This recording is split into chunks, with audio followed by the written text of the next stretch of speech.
Happy Halloween. I'm going to read you a scary Bible story about a floating hand that appears out of the air and writes a message on a wall.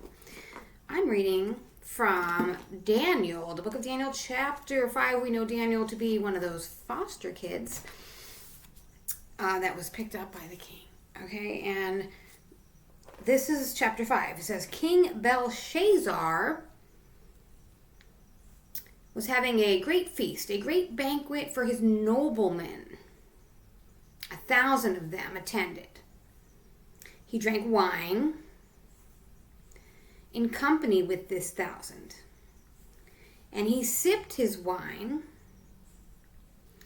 Belshazzar gave orders for the gold and silver vessels to be brought, which his father Nebuchadnezzar had looted from the sanctuary in Jerusalem, so that the king and his noblemen, his wives, and his singing women could drink out of them.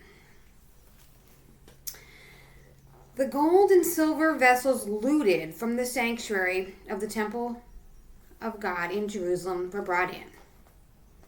And the king, his noblemen, his wives, and his singing women drank out of them.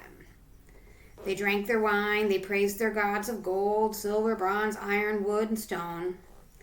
Suddenly, the fingers of a human hand appeared, and it began to write on the plaster of the palace wall, directly behind the lampstand. And the king could see the hand as it wrote, and the king turned pale with alarm. His thigh joints were slack and his knees began to knock. He shouted for his enchanters, the Chaldeans and the wizards. And the king said to the Babylonian sages, anyone who can read this writing and tell me what it means shall be dressed in purple, have a chain of gold put around his neck, and be third in the rank in the kingdom. The king's sages all crowded forward, but they could neither read the writing nor explain to the king what it meant. Greatly alarmed, King Belshazzar turned even paler, and his noblemen were equally disturbed. Then the queen, attracted by the noise made by the king and his noblemen, came into the banqueting hall. "O king, live forever," said the queen. "Don't be alarmed. Don't look so pale. In your kingdom there is a man who lives, the Spirit of God Most Holy. In your father's days, he was known for having percipence, intelligence, and wisdom comparable to that of the gods. King Nebuchadnezzar, your father, made him head of the magicians, enchanters, and Chaldeans, and wizards. Since such a marvelous spirit and such knowledge and intelligence is interpreting dreams and solving enigmas and unraveling difficult problems, live in this man Daniel, whom the king had renamed Belteshazzar, sent for Daniel, will be able to tell you what this means." And Daniel was brought into the king's presence, and the king said to Daniel, "Are you Daniel, who was one of the Judean exiles, brought by my father, the king from Judah?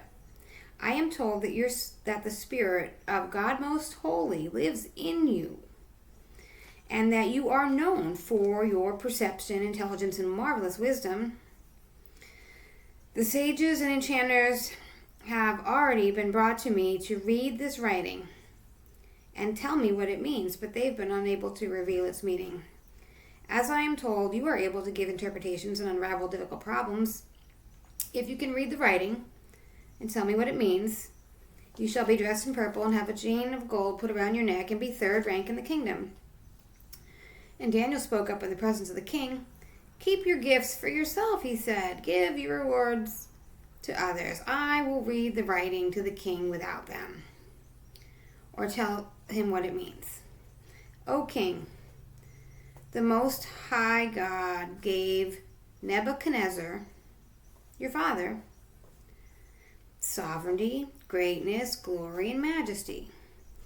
He made him so great that men of all peoples, nations, languages shook with dread before him. He killed who he pleased. He spared who he pleased. He promoted who he pleased. He degraded who he pleased. But his heart grew swollen with pride, and his spirit was stiff with arrogance, and he was disposed from his sovereign throne, stripped of his glory. He was driven from the society of men. His heart grew completely animal. He lived with the wild asses. He fed on grass like the oxen. His body was drenched by the dew of heaven until he had learned that the Most High rules over the empire of men and appoints whom he pleases to rule it. But you, Belshazzar, you are his son. You have not humbled your heart in spite of knowing all this. You have defied the Lord of heaven. You have had the vessels from his temple brought to you. Your noblemen, your wives, and your singing women have drunk your wine out of them. You have praised the gods of gold, silver, bronze, and iron, and wood and stone, which cannot either see, hear, nor understand.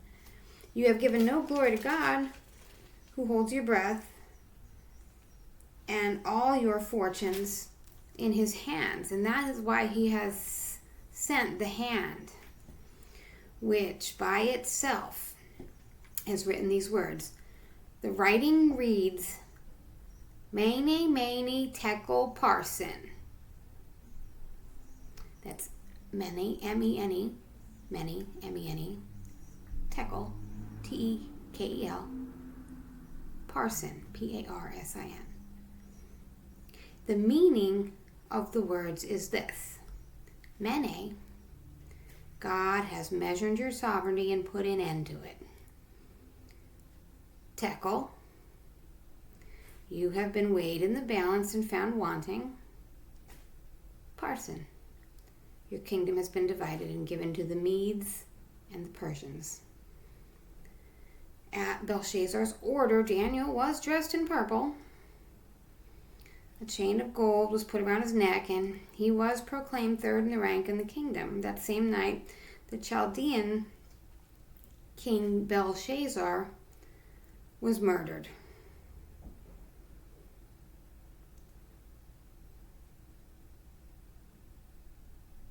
I see the number 6 here. I don't know why. 6, and Darius the Mede received the kingdom. Darius the Mede received the kingdom at age 62.